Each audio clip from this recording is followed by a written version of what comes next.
ಯುದ್ಧ ಮಾಡ್ತಾರೆ ಗೊತ್ತಾಯ್ತು ಅದು ಶಕ್ತಿ ಅಂತದ್ದು. ಕೊನೆ ಬ್ರಹ್ಮಾಸ್ತ್ರ ಪ್ರಯೋಗ ಮಾಡಿದ್ರು, ರಾವಣನ ಬಳಿ ಕರ್ಕೊಂಡೋದ್ರು. ರಾವಣ ಸಂಧಾನ ಮಾಡೋದಕ್ಕೆ ಪ್ರಯತ್ನ ಪಟ್ಟ, ಆಗಲಿಲ್ಲ. ಸರಿ ಯುದ್ಧ ಮಾಡದೆ ಬಿಡಬೇಕು ಅಂತ ತೀರ್ಮಾನ ಮಾಡಿದ ರಾವಣ. ಸರಿ ಯುದ್ಧ ಮಾಡ್ತೀನಿ ನಾನು ದಶಕಂಠ ರಾವಣ. ಅವನು ಕಪಾಲಿಯ ಭಕ್ತ, ಈಶ್ವರನ ಭಕ್ತ ರಾವಣ. ಅವನೇನ್ ಮಾಡ್ತಾನೆ, ಈಶ್ವರನ ಮೆಚ್ಚಿಸ್ಕೊತೀನಿ ನಾನು, ಯುದ್ಧದ ಗೆದ್ದೇ ಗೆಲ್ತೀನಿ ಅಂತ. ಅನಾದಿ ಕಾಲದಿಂದ ಭಕ್ತನಿಗೆ ದೇವರ ಮುಂದೆ ಹೋದ್ರೆ ಏನ್ ಕೇಳಬೇಕು ಅಂತ ಗೊತ್ತಿಲ್ಲ, ಇವತ್ತಿಗೂ ಗೊತ್ತಿಲ್ಲ ಬಿಡಿ. ನಮ್ಮಲ್ಲಿ ಸುಮಾರು ಜನ ದೇವರೊಳ ಮೇಲೆ ಏನ್ ಕೇಳೋದು, ಬೇರೆಯವ್ರು ಹಾಳಾಗ್ಬಿಟ್ಟೇನೆ, ನಾನು ಉದ್ಧಾರ ಆಗ್ತೀನಿ ಅಂತ ಕೇಳೋದಕ್ಕಿಂತ ಮುಂಚೆ ಅವನು ಹಾಳಾಗ್ಬಿಟ್ಟೆ ಅಂತ ರಾವಣ ಮಾಡಿದ್ದು ಹಂಗೆ. ಅಫ್ಕೋರ್ಸ್ ದೇವರು ಬದಲಾಗಿಲ್ಲ, ಮೊದಲಿಂದ ಇಂಥ ಪ್ರಾರ್ಥನೆಗೆ ದೇವ್ರು ಬೆಲೆ ಕೊಟ್ಟಿಲ್ಲ, ಇವತ್ತು ಕೊಡಲ್ಲ. ಅವತ್ತು ಕಪಾಲಿ ರಾವಣನ ಮಾತು ಬೆಲೆ ಕೊಟ್ಟಿಲ್ಲ, ಇಂಥ ಪಟ್ಟ ಶಿಷ್ಯನಾದ್ರು. ಇವತ್ತು ದೇವರು ಹೊಡೆದ ಮೇಲೆ ನಿಮಗೆ ಏನು ಕೇಳಬೇಕು ಗೊತ್ತಿದ್ರೆ ದೇವರನ್ನು ಕೊಡ್ತಾನೆ, ಇಲ್ಲಾಂದ್ರೆ ದೇವ್ರು ಕೊಡೋದಿಲ್ಲ. ರಾವಣ ಕೇಳ್ದ, ಫಲ ಸಿಗ್ಲಿಲ್ಲ, ಆದ್ರೆ ಅಟ್ಲೀಸ್ಟ್ ರಾವಣಿಗೆ ಒಂದು ಹಾಡು ಹೇಳಕ್ಕೆ ಅವಕಾಶ ಕೊಡೋಣ. ಈಗ ರಾವಣ ಕಪಾಲಿ ಮೇಲೆ ಒಂದು ಹಾಡು ಹೇಳಿ.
ಹೆಣ್ಣು ಬದಲಾಗಿದ್ದಾರೆ ಬೇಡಿ, ನೀವ್ಯಾರು ಅಲ್ಲ, ನಾನು ಬೇರೆ ಬಗ್ಗೆ ಮಾತಾಡ್ತಿದ್ದೀನಿ.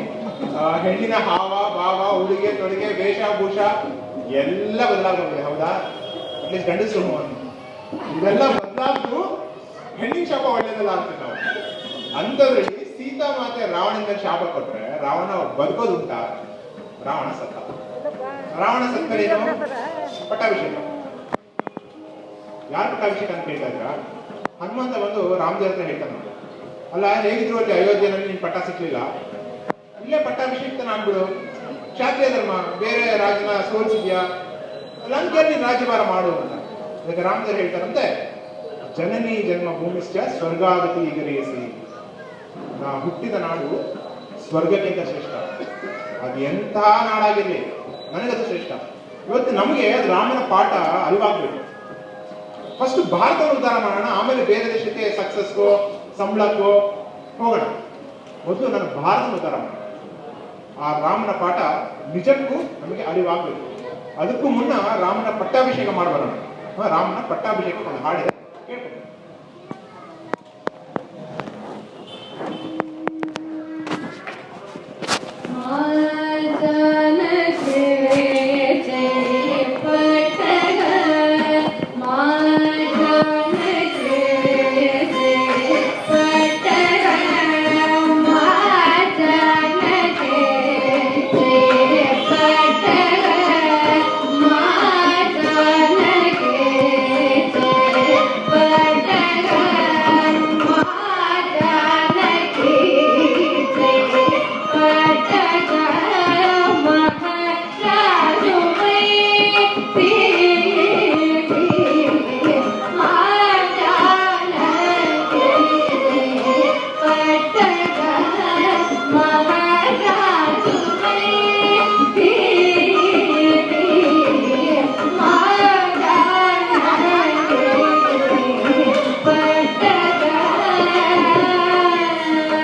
ನಮ್ಮ ತಂದೆ ತಾಯಿ ಬಗ್ಗೆ ಇಲ್ಲ ಸಲದೆಲ್ಲ ಹೇಳಿ ಹೀರೋ ಮಾಡ್ಬಿಡ್ತೀವಿ. ಸ್ಪೈಡರ್ ಮ್ಯಾನ್ ಹೌದಾ?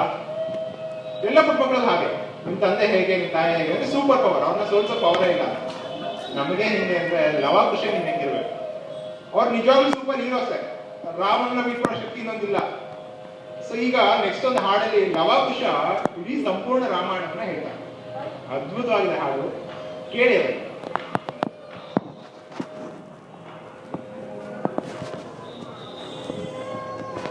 Yeah.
ರಾಮಾಯಣವನ್ನ ಕೇಳಿದಾಗ ಪಾಲಿಸುವ ಹೊಣೆ ನಮ್ದು. ರಾಮಾಯಣಕ್ಕೂ ಮಹಾಭಾರತಕ್ಕೂ ಏನ್ ವ್ಯತ್ಯಾಸ ಅಂದ್ರೆ, ಕೃಷ್ಣ ಪರಮಾತ್ಮನಾಗಿದ್ದ, ಅವತಾರದಿಂದ ಪರಮಾತ್ಮನಾಗಿದ್ದ. ಕುರುಕ್ಷೇತ್ರದಲ್ಲಿ ಕೃಷ್ಣನಿಂದ ಹೋರಾಟ ಮಾಡ್ತೀವಿ, ಯುದ್ಧ ಮಾಡ್ತೀವಿ ಅಂತ ಯಾರು ಹೇಳೋದು ತಾಕತ್ತು ಇಲ್ಲ, ಧೈರ್ಯ ಇಲ್ಲ. ಸುದರ್ಶನ ಚಕ್ರ ಬಿಟ್ಟರೆ ಸಾಕಾಗಿತ್ತು ಕೃಷ್ಣ. ಕೃಷ್ಣ ಸರ್ವಾಂತರ್ಯಾಮಿ ಆಗಿದ್ದ. ಅಂದ್ರೆ ಒಂದು ಕ್ಷಣದಲ್ಲಿ ಸುಮಾರು ಕಡೆ ಇರ್ಬೋದಾಗಿತ್ತು. ಕೃಷ್ಣ ಮಾಯಾವಿ ಆಗಿದ್ದ, ದ್ರೌಪದಿಗೆ ಸೀರೆ ಕೊಡ್ಬೋದಾಗಿತ್ತು. ರಾಮದೇವರು ಹಾಗಲ್ಲ. ರಾಮದೇವರು ಮನುಷ್ಯರಾಗಿದ್ದರು, ಸಾಮಾನ್ಯ ಮನುಷ್ಯರು. ಅವ್ರು ದೇವರೇ ಆಗಿದ್ರೆ ವನವಾಸ ಹೋಗೋ ಪ್ರಮೇಯ ಬರ್ತಿರ್ಲಿಲ್ಲ. ಒಂದು ಕ್ಷಣದಲ್ಲಿ ಮೈಂಡ್ ಸೆಟ್ ಚೇಂಜ್ ಮಾಡೋದಾಗಿತ್ತು, ಕಷ್ಟಪಡೋ ಅವಶ್ಯಕತೆ ಇರಲಿಲ್ಲ. ರಾವಣನನ್ನ ಕನ್ವಿನ್ಸ್ ಮಾಡೋದಕ್ಕೆಲ್ಲ ಪ್ರಯತ್ನ ಪಡಬೇಕಾಗಿರ್ಲಿಲ್ಲ. ಸೊ ರಾಮನ ತಾತ್ಪರ್ಯ ಏನು ಅಂದ್ರೆ, ನಾವು ಮನುಷ್ಯರಾಗೇ ಇದ್ಕೊಂಡು ರಾಮನ ರೀತಿ ಬಾಳ್ಬೋದು. ಯಾವುದೇ ತರ ಶಕ್ತಿ ಇಲ್ಲದೆ ಹೋದ್ರು, ಯಾವುದೇ ತರ ಮಾಯಾವಿ ಗುಣಗಳಿಲ್ಲದೆ ಹೋದ್ರು, ಮನುಷ್ಯನಾಗಿ ರಾಮನ ತರ ಬದುಕಬಹುದು. ಮನುಷ್ಯ ಅಂದ್ರೆ ಏನು? ನ ದೃಶ್ಯಂತಿ ನ ಯಾಚಂತಿ ಪರನಿಂದಾಂ ನ ಕುರ್ವತಿ ಅನಾಹುತಾಂ ನ ಚಾಯಂತಿ ತೇನಾಶ್ಮಾನೋಪಿ ಮನಜ. ಅಂದ್ರೆ ಯಾರನ್ನು ದ್ವೇಷಿಸಬೇಡ, ಯಾರನ್ನು ಯಾಚಿಸಬೇಡ, ಯಾರನ್ನು ದೋಚಬೇಡ, ಯಾರು ಅನಾಹುತ ಮಾಡಬೇಡ. ನಾವು ಯಥಾವತ್ ವಿರುದ್ಧವಾಗಿ ಗೊತ್ತಾಗ್ತೀವಿ. ಬೇರೆ ಎಲ್ಲರೂ ದ್ವೇಷ ಮಾಡ್ತೀವಿ, ಯಾಚಿಸ್ತೀವಿ, ದೋಚ್ತೀವಿ, ಬೇರೆಯವ್ರು ಅನಾಹುತ ಆಗಲೇಬೇಕು ಅಂತ ಬಯಸ್ತೀವಿ. ಯಾಕೆ ಹಾಗೆ ಅಂದ್ರೆ, ನಮ್ಗೆ ಲೈಫ್ ಲಾಂಗ್ ಏನ್ ಮಾಡೋದು? ದೋಚದೆ ಹೋದ್ರೆ ಮುಂದೆ ಬೇಕಲ್ಲ, ನನ್ನ ಮಕ್ಕಳು ಮೊಮ್ಮಕ್ಕಳು ಸೆಟ್ಲ್ ಆಗ್ಬೇಕಲ್ಲ. ಅಯ್ಯೋ 100 ವರ್ಷ ಬದುಕ್ತೀನಪ್ಪ, ನಿನ್ನೆ ತಾನು ಜಗಳ ಆಡಿದ್ದೀನಿ, ಹೆಂಗ್ ಮರ್ಕೊಳ್ಳಿ ಅದನ್ನೆಲ್ಲ? ಈ ಲೈಫ್ ಲಾಂಗ್ ಕಾನ್ಸೆಪ್ಟ್ ಹೊಟ್ಟಾಗ್ಬೇಕು. ಲೈಫ್ ತುಂಬಾ ಶಾರ್ಟ್. ನಾವು 1000 ಮಾತಾಡ್ತೀವಿ ನೀರಿನ ಮೇಲೆ ಗುಳ್ಳೆ ಹಂಗೆ ಹಿಂಗೆ ಅಂತ, ಬಟ್ ಅದೆಲ್ಲ ಬೇರೆಯವ್ರ ಲೈಫಲ್ಲಿ ಅಂತ. ನಾನಂತೂ ಸಾಯಲ್ಲ. ಪಕ್ಕದವ್ರಿಗೆ ಆಯುಸ್ ಕಡಿಮೆ ಹಂಗೆ ಹೀಗೆ. ನಮಗೆ ಭಾವನೆ ಬರಬೇಕು, ನಮಗೆ ಆ ಭಾವನೆ ಬರಬೇಕು. ಅಯ್ಯೋ ಇವತ್ತು ಮಾತ್ರ ನನ್ನ ಕೊನೆ ಜೀವನ, ಅದನ್ನ ಹೆಂಗಿದ್ದೀನಿ? ಏಕದಮ್ ಯಮದೂತ್ರ ಬಂದ್ಬಿಟ್ಟು ಬಾಪ ನಡಿ ಅಂತಂದ್ರೆ ನಾನು ಉತ್ತರ ಕೂಡ ರೆಡಿ ಆಗಿದ್ದೀನ? ಇಲ್ಲಿ ಕಲಿಯುಗದಲ್ಲಿ ಹೇಗೆಲ್ಲ ಪ್ರಿಪರೇಷನ್ ಮಾಡ್ತಿದ್ರಲ್ಲ, ನಾನು 20 ವರ್ಷಕ್ಕೆ ಹಿಂಗಿರ್ತೀನಿ, 30 ವರ್ಷಕ್ಕೆ ಹಂಗಿರ್ತೀನಿ. ಇದ್ರಲ್ಲಿ ಕಿಂಚಿತ್ ಪ್ರಿಪರೇಷನ್ ಯಮನ್ನ ಫೇಸ್ ಮಾಡಕ್ಕೆ ಮಾಡ್ತಾ ಇದೀನ. ಆ ಭಯ ಬರ್ಬೇಕು. ಆ ಭಯ ಬಂದ್ರೆ ರಾಮನ್ನ ಫಾಲೋ ಮಾಡ್ತೀವಿ. ಆ ಭಯ ಬರಬೇಕು ಅಂದ್ರೆ ರಾಮನಾಮ ಜಪ ಮಾಡ್ಬೇಕು. ರಾಮ ಈ ಭಯನೆಲ್ಲ ದೂರ ಮಾಡಪ್ಪ. ಯಾವಾಗ ಯಮದೂತರು ಬಂದ್ರೆ ನಾನು ಸಿದ್ಧ, ಏನ್ ವಿಚಾರಣೆ ಮಾಡ್ತೀರಾ ಮಾಡಿ. ಆ ಹೇಳೋದು ತಾಕತ್ತು, ಧೈರ್ಯ ಕೊಡುವುದು. ರಾಮ ಸೀತೆಯನ್ನ ನೆನೆದು ಒಂದು ಹಾಡು ಹೇಳೋದು. ಆ ಹಾಡಿನ ಮೂಲಕ ಈಗ ಮಾಡಿರೋ ಎಲ್ಲ ತಪ್ಪುಗಳನ್ನು ಕ್ಷಮಿಸು ರಾಮ, ಇನ್ ಮುಂದೆ ನಿನ್ನ ಫಾಲೋ ಮಾಡ್ತೀನಿ ಅಂತ ಕೇಳೋಣ. ಈಗ ಒಂದು ಹಾಡು ಹೋಗ್ತಾ ಇರುತ್ತೆ, ನಾವೆಲ್ಲ ರಾಮನ ಧ್ಯಾನ ಮಾಡೋಣ. ರಾಮ ಇನ್ನೊಂದು ನೀನು ನಡ್ಸಪ್ಪ ಅಂತ ಕೇಳೋಣ.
ಹರಿಯೋ ನಾವು ಇಲ್ಲಿವರೆಗೆ ರಾಮಾಯಣನ ಈ ಥರನೂ ಕೇಳಬಹುದು.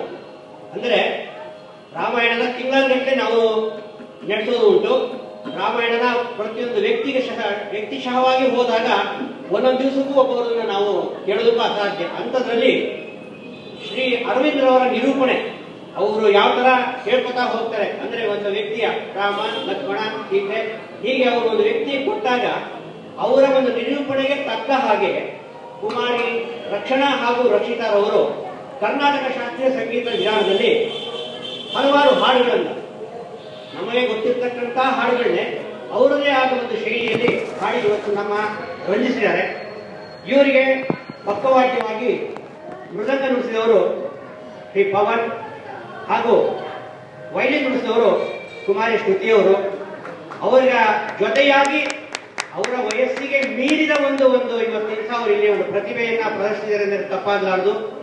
ಯಾಕೆಂತಂದ್ರೆ ಇಲ್ಲಿ ಕೂತಿರ್ತಕ್ಕಂಥವರೇ ಅದಕ್ಕೆ ಸಾಕ್ಷಿ. ತುಂಬಾ ಅಮೋಘವಾಗಿ, ಅದು ರಾಮನವಮಿ ಸಮಯದಲ್ಲಿ ಇಂಥ ಒಂದು, ಯಾಕೆಂದ್ರೆ ನಾವು ನಮ್ಮ ರಾಮಾಯಣ, ಮಹಾಭಾರತ, ಭಗವದ್ಗೀತೆ ಇವೆಲ್ಲ ಪ್ರತಿನಿತ್ಯ ಕೇಳ್ತಿರೋದಕ್ಕೆ ನೆವರ್ ಎಂಡಿಂಗ್. ಅದು ನಮ್ಗೆ ಯಾವುದೇ ತರ ಬೇಜಾರು ಆಗಲ್ಲ. ಯಾಕೆಂದ್ರೆ ಆ ತರ ಹೇಳೋ ಒಂದು ಶಕ್ತಿ ಇದೆಯಲ್ಲ, ಆ ಶಕ್ತಿನ ಶ್ರೀರಾಮನೇ ಕೂತು ಅವ್ರನ್ನ ಇವತ್ತಿಗೆ ಕಳಿಸ್ಕೊಟ್ಟಿದ್ದಾರೆ ಅಂತ ಹೇಳೋದು ತಪ್ಪಾಗಲಾರದು. ಇವತ್ತಿಗೆ ಅದ್ಭುತವಾಗಿ ನಡೆಸ್ಕೊಟ್ಟಿದ್ದಾರೆ. ಈ ಒಂದು ಏನು ಈ ಅರವಿಂದ್ ಅವರ ನಿರೂಪಣೆಯೊಂದಿಗೆ ಇವತ್ತಿನ ಏನು ಕಾರ್ಯಕ್ರಮ ನಡೆಸ್ಕೊಟ್ಟಿದ್ದಾರೆ, ಇವರಿಗೆ ನಮ್ಮ ಸೀತಾರಾಮನು ಇನ್ನೂ ಹೆಚ್ಚಿನ ಆಯುರಾರೋಗ್ಯ ಐಶ್ವರ್ಯವನ್ನು ಕೊಟ್ಟು ಮುಂದೆ ಬರ್ತಕ್ಕಂಥ ನಮ್ಮ ರಾಮನವಮಿ ಕಾರ್ಯಕ್ರಮಗಳಲ್ಲಿ ಇನ್ನೂ ಹೊರಗಡೆ ಇದಕ್ಕಿಂತ ಅದ್ಭುತವಾಗಿ ಈ ಕಚೇರಿ ನಡೆಸ್ಕೊಡ್ತಕ್ಕಂಥ ಒಂದು ಶಕ್ತಿನ ಕೊಡ್ಲಿ ಅಂತ ಹೇಳಿ ತಮ್ಮೆಲ್ಲರ ಪರವಾಗಿ, ಆ ಸೀತಾರಾಮರ ಪರವಾಗಿ ಹಾಗೂ ನಮ್ಮ ಕಾರ್ಯಕಾರಿ ಸಮಿತಿಯ ಪರವಾಗಿ ಅವರಿಗೆ ಅಭಿನಂದನೆಗಳನ್ನ ತಲುಪಿಸ್ತಾ ಇದ್ದೀನಿ. ಈಗ ಕುಮಾರಿ ರಕ್ಷಣಾ ಹಾಗೂ ರಕ್ಷಿತಾರವರಿಗೆ ನವ್ಯಾರವರಿಂದ ಅವರಿಗೆ ಒಂದು ಸಣ್ಣ ಪುಷ್ಪಮಾಲಾರ್ಪಣೆಯನ್ನ ಮಾಡಬೇಕು ಅಂತ ಅವ್ರನ್ನ ಕೇಳ್ಕೊತಾ ಇದ್ದೀನಿ.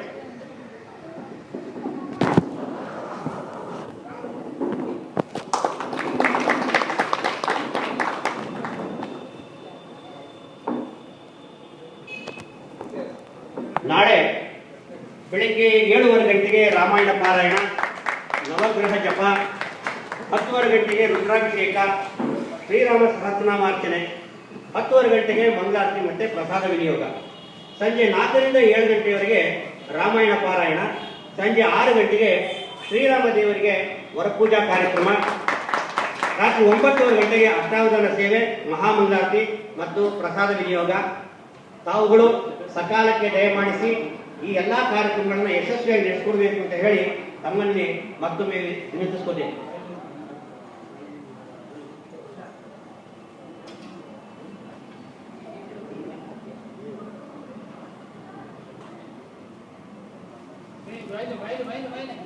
Betul.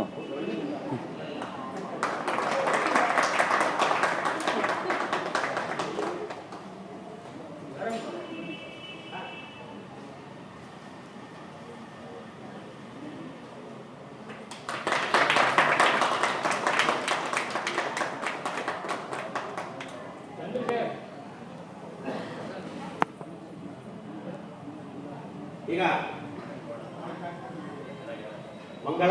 ಮಂಗಳದೊಂದಿಗೆ ಮಂಗಳಾರತಿ ಆಗುತ್ತೆ. ದಯವಿಟ್ಟು ತಾವೆಲ್ಲ ಕಡೆಯವರೆಗೂ ಇದ್ದು ಪ್ರಸಾದವನ್ನು ಸ್ವೀಕರಿಸಿ ದಯಮಾಡಿಸಬೇಕು ಅಂತ ಹೇಳಿ ನಮ್ಮೆಲ್ಲ ವಿಶೇಷವಾಗಿ ಕೋರ್ತಾರೆ.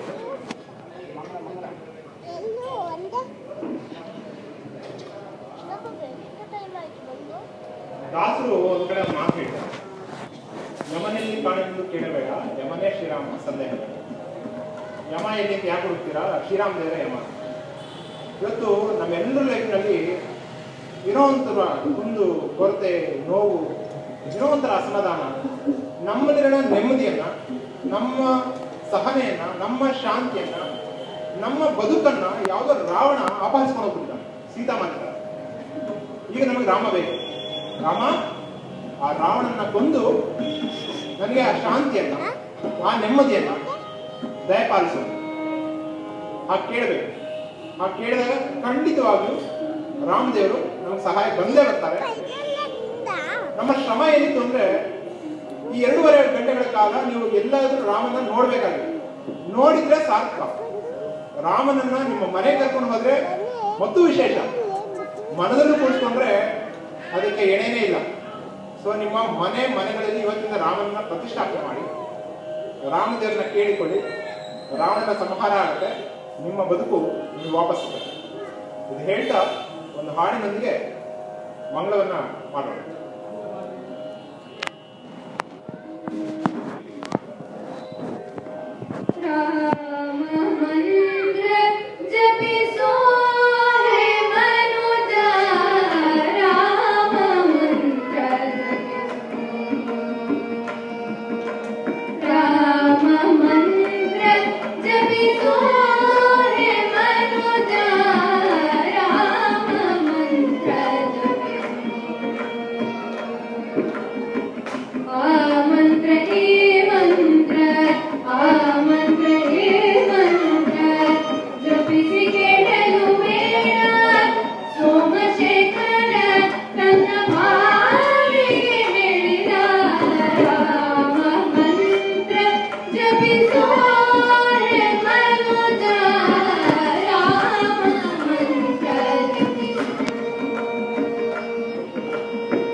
सीताराम जय जय राम सीताराम जय जय राम सीताराम जय जय राम सीताराम